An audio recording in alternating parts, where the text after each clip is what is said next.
every now and then, I run into an opinion piece that honestly I find to be rather lacking, to say the least. This article is no exception. Now, I'm not just saying that because it's an opinion piece it's bad. No, far from it. There are, however, elements that make for a good opinion piece versus a bad one. However, before we get into that, let's review the article itself, shall we? Well, you can read it yourself, as I will be posting a link to all my sources in the description. However, let's do a little summarizing of the article.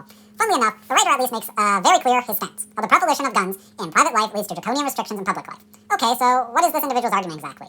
Well, if you guessed he was going to only focus on two countries, Canada and America, you would be right. He goes on to express his fear in comments such as, "You never know who's armed, especially in red states." However, a lot of this article is anecdotal stories, talking about how bars in downtown Orlando that open after 10 p.m. are mandated to have metal detectors. He also then goes on to comment, this sort of thing doesn't really happen in countries that are swimming in semi-automatic weapons. I've literally zero clue why he references semi-automatic weapons as a standpoint, as there are plenty of nations with high guns per capita that are very safe. Look no further than Switzerland, Norway, Austria, Iceland, or Finland, all having very high gun ownership rates. All these nations are very safe. It's disingenuous to think that only semi-automatics can be used to commit mass shootings or even very bad mass killings for that matter. Mass shootings have pretty much existed since the advent of the firearm. That precludes to semi-automatic firearms. Now, one could make the argument that semi-automatic firearms or fully automatic firearms are more dangerous and can make mass shootings worse. However, that's completely forgetting the fact that the worst mass killing ever to happen was not even done by an individual with a gun. It was done by a man on a subway train with nothing but gasoline. However, let's see what other main points he has to say. So he goes on to pretty much give another anecdotal story, but then he says something I find to be rather funny. After all, you don't see this kind of overreaction in Canada. I can't help but cynically laugh at this, as Canada has a history of overreacting to things, or in my opinion, reacting to things in a way that's completely missing the point, but in reverse. For example, one of Canada's first most prominent mass shootings was the Polytechnic shooting in 1989.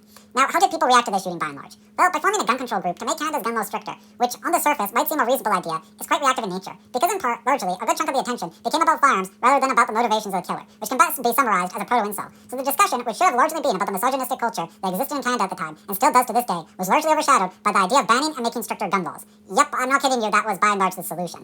Well, the data for things such as police report domestic violence goes back to only 2009 data, you'll find is quite worryingly high. It's gone down largely since 2009, yet it's still very high. However, even with the trend of it lowering in many age categories, it has, for others, increased, such as victims aged 25 to 64 and age 65 and older. Like, even in 12 to 24 from 2009 to 2022, it only had a rather concerningly low decrease. And all increased gun control hasn't really stopped people from pulling incel-based attacks. In 2018, there was a van attack in Toronto done by a self-proclaimed incel who ended up taking the lives of 11 people. The total deaths at Poly in comparison was 14, not including the shooter who killed himself. So both of these attacks still killed over 10 people each. So we're not even really saving lives here with this legislation. However, I hope you now understand why I was saying how Canada completely misses the point. We didn't really address the incel movement and misogyny growing in Canada. Instead, we opted for reactive gun policies, which have done nothing meaningful at stopping misogyny or the rise of the incel movement in Canada. However, moving on, this guy goes on to tell another anecdotal story of a shooting that happened in Toronto. How it was essentially seen as this rare thing, largely by and part, especially in rich areas. Which is funny that he mentions that, as in America, the places with some of the highest amounts of gun crime are impoverished areas. Yeah, I'm not kidding you.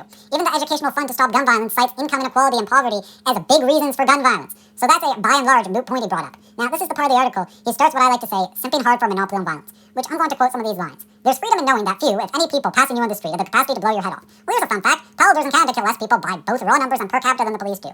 Yep, the police have in fact a very high per capita murder rate in Canada, which if I remember, I'll pull up the graph I made for it, and my sources to show I'm not pulling that number out of nowhere. Now, you may be asking how this fully relates to his first statement. Well, it doesn't fully, but it certainly relates to his second, when he moves on to simping hard for monopoly on violence. Thomas Hobbes famously described the state of nature as a war of all against all. Sorry, but when the cops in Canada kill more people per capita than a place like Brazil's homicide rate, or that of even a failed state, I gotta ask, is it? Thomas Hobbes, I'm going to be honest with you, you're full of it. People have made updates to your social contract to be a lot better than you ever could have made it yourself. So please do kindly stop quoting a man with a limited perspective who died in the 1600s. If you're going to do that, at least do some ancient history quoting or something. Like one of my favorite quotes by a man who I'm going to mispronounce the name surely of, Lazu. The more laws that are written, the more criminals are produced. Very simple quote, don't you think? However, let's keep going. That can be a relatively stable equilibrium, as some game theorists have poised, but how free are you really if you feel the need to sleep with a gun under your pillow to feel safe? Well, I got another question for you, Mr. Steve L. How free are you really if you're criminalized for doing such an action? I will talk more about this idea later on, once I'm done with the article, but I just wanted to put that question out there. Indeed, this is why political theorists like Hobbes and Max Weber argue for a territorial monopoly on the legitimate use of force. Monopolies are bad. I'm sorry, I have to put it out there, but monopolies are bad. I don't even care if someone said a monopoly objectively helped them. I find that hard to believe. I would still say they are bad, because here's the thing. Forcing someone to only have the option of one service is wrong. Forcing someone to have someone else do something for them is wrong. And Max Weber, man, I really hope you are rolling in your grave. As if you are not, you seriously believe that Nazis who came after your time were somehow legitimate in any way is a joke. So honestly, please kindly shut up and don't quote the man who didn't see firsthand the impact of what trusting a nation state with monopoly and violence could lead to. Thank you. In the Hobbesian schema, the only way out of the nasty, brutish, and short condition of life in the state of nature was to outsource legitimate violence to the state. Because Hobbes was a damn statist who thought that nation-states by any means make life not nasty, brutish, and short. When in reality, if you look at the stupid number of wars nation-states have caused just in the 20th century alone, I think that paints a very different picture. Yeah, life's real nasty, brutish, and short when you send young men to their deaths in foreign conflicts on foreign soil. Yeah, totally not nasty, brutish, or short at all. This also not only forgets that, but Hobbes in this completely forgets indigenous groups worldwide that don't have traditional concepts of a nation-state. Yeah, were their lives nasty, short, and brutish? Well, if nation-states aren't considered those very things, then surely by that logic, indigenous societies were also not. Please give a fuller perspective on things and point to people who, one lived in a time before even America was its own country, and the other before he got to experience the horrors of Nazi Germany. Now, let's see how this guy's final thoughts are by doing some speedball answers. The state doesn't sleep and has the capacity to quash disorder for the most part. Well, that's an unintentionally horrifying image right there. Quite literally the description of a peaceful slavery with that particular word choice. Unless, of course, you've got a non-trivial number of people building personal arsenals. Okay. Was the Oklahoma bombing done with a gun or by a bomb? Was 9/11 done with guns or by people flying a plane into a building?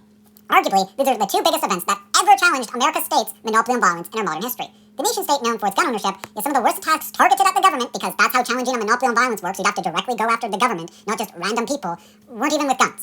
Yeah, that personal arsenal statement, yeah, it's bunk. It's bunk, man. Indeed, American lives are on average a bit shorter than in other developed countries. Guns are probably part of the explanation. Now, how much bug am I going to have to show a different perspective on? There are over 2 million deaths that happen in America each year on average, and more recently, over 3 million deaths. Yeah, the biggest killers in America aren't guns. It's heart disease, cancer, and actually, since I can fix this, even though the image is going to show something different, it's a preventable injury. I think at the time it was COVID, though, but never mind. Yes, guns are part of the problem to an extent, but when America is number 10 in obesity rates, I think that's a bigger health issue than it's talked about these days. This is roughly the state of things in Canada. Few people own non-hunting firearms. Question. Define a few people and define hunting firearms. Because I would say a few 100,000 plus people is not few, at least applying, to handguns and RPALs, that's about the number of RPAL holders there are. However, let's see what else they have to say. The idea of owning a gun to personally deter crime is not nearly unthinkable, due to the fact we legally can't do that, my friend. However, there have been cases where people have defended themselves with a firearm in Canada. To say it's nearly unthinkable is just silly. I think one of my Canadian friends may own a gun, but that's more the exception than the rule. Okay, of the total population of Canada, about 5% have a firearms license. So about 1 in every 20 people you meet on the streets in Canada has a firearms license. If you extract anyone under 18 who can't even legally buy firearms, then it becomes slightly over 6%, which that's about 3 in every 50 people you meet, or a decimal number which I ain't going to share. So yeah, it's not shocking that you know at least one person who owns a gun. Even in Ontario, where the PAL percentage holders are the second lowest in the country. By contrast, I'm pretty sure I have at least 2 American friends who are reluctant firearm owners, on top of the enthusiasts I know. The reluctant owners feel compelled by the enthusiasts. The freedom to carry creates a perceived obligation to carry. In other words, one group's decision to flex their rights impairs the ability of the other group to make their own choices. Here's a counter perspective to that. Well, actually two. The first is, does people having the ability to carry a firearm for self-defense always create a more paranoid environment? And the second is, so does stopping people from carrying not impair the other groups who want to carry by criminalizing them for doing so? Let me answer both of these questions. Firstly, giving people the option to conceal carry does not make people inherently feel more obligated to do so. Need not look further than the Czech Republic. Secondly, is criminalizing people's ability to defend themselves also not impairing on the ability of that group of people's choices? That argument can go both ways. Just saying. It isn't the end all that Mr. Steve here thinks it is. However, let's see what his final statements are. Am I saying that Canadians are freer than Americans? That's complicated. I'm not sure how to objectively weigh one set of freedoms against another. Yeah, this is probably one of the few things we agree on here. It's impossible to have some sort of objective standard of measuring freedom that everyone is going to agree on, due to the fact people are going to all have different metrics of what they want their values to be. But I'm comfortable saying that that gun ownership isn't a straightforward freedom issue. Well, then what issue is it exactly, Mr. Steve? What issue is it exactly? Personally, I feel freer not viewing my fellow citizens as potential threats. Wait a minute. So because people don't have easy access to guns in Canada, as they do America, you're telling me that's your metric for viewing people as potential threats? Honestly, that's a really confusing metric. Anyone can be a threat. Just look at the Saskatchewan stabbings for, Pete's sake. That is such a weird metric. But anyways. Now, his last line is probably also something I agree with. Freedom is at the margins in the eye of the beholder. This right here is probably the most wise thing he said in this entire op-ed. Freedom is at the margins in the eye of the beholder. There's no objective freedom, much like there's no absolute freedom. It's subjective and up to interpretation. As well, absolute freedom is literally an impossibility, as it's a contradiction, but that's a conversation for another time. Now, I hope I accomplished my goal in giving you a different perspective to why I find this op-ed to be rather weak. However, I did promise at the start of the video I'd give an op-ed that does a much better job, which is called Under No Pretext, the Canadian Ruling Class Gun Control Project. Now, I'm not saying that this op-ed is good because it takes a more pro-gun stance, albeit, if you read the article, it doesn't even reject gun control in its entirety. However, the reason why I would prefer an op-ed like this over Mr. Steve's is that this article actually gives some solid sources to back its position and claims. Mr. Steve's article only quotes 2 sources in his entire op-ed, making up probably over 3/4 of the op-ed just anecdotal-based stories. Alex Colbert, the writer of Under No Pretext, gives many sources to back up his claims. They aren't just largely anecdotal stories. They're opinions with a point of reference. I'll admit, though, that I am inherently going to have a bias against Mr. Steve's position. In Canada, and quite frankly world politics for that matter, there are arguably 2 major political groups. There are reactives and reactionaries.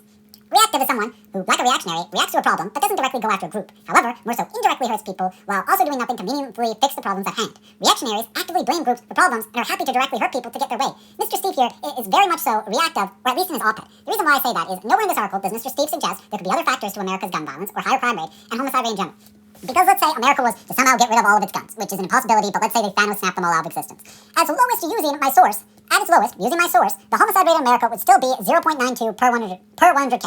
That's not considering the fact there probably would be substitution methods along with the source I used, saying 1,327 homicides were with another weapon or weapons. So let's be generous and say that only 327 of those deaths aren't with a firearm. America would have a homicide rate of 1.02 per 100K. However, let's do one more hypothetical where 25% of the substitution methods are successful or happen. Let's say 2,000 additional homicides still happen. America would have 1.62 per 100K homicides. A significant decline from what they currently have. Those numbers are by and large completely unrealistic for America to see a decline in, because it's impossible to see a 100% decline in firearm homicides, even if you have some of the most draconian gun laws out there. The only time you generally don't see gun homicides are in places that don't really have many homicides, which are either very small countries like Iceland, which has a very sporadic homicide rate actually, with its highest peak being 1.37 per 100K in 2020, which then in 2021 went all the way back down to 0.54 per 100K.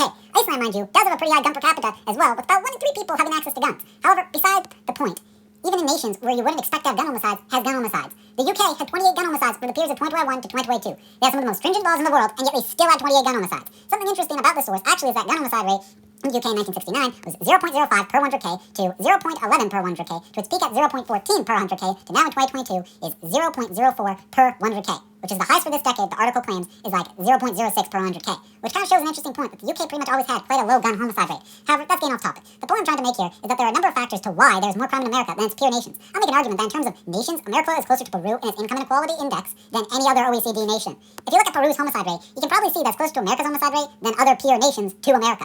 Funny how this fact is quietly forgotten about and not brought up in conversations. Funny how our friend Mr. Steve left that out of his opinion piece, because the truth of the matter is, our friend Mr. Steve here is a reactive. There's no other way to put it. He reacts to a problem on its face rather than digging deeper to a greater root cause of the problem. Mr. Steve is the type of individual who thinks that security is more important than anything else, which if that's the case, Mr. Steve, go and move to Iceland. Oh wait, Iceland has one of the highest guns per capita in the world. Okay, let's look at the homicide rate then, Let's look at the homicide rate then. San Marino? Nope, they also got a lot of guns. See, that's the issue with narratives like Steve is trying to push. More guns do not in fact automatically equal a less safe society. That's a major assumption, and is basically saying correlation equals causation when that's not how it works. Correlation does not always equal causation. If it did, then Switzerland would be one of the most violent places on the planet. Yet here it is, a relatively safe society. In fact, one of the safest in the world.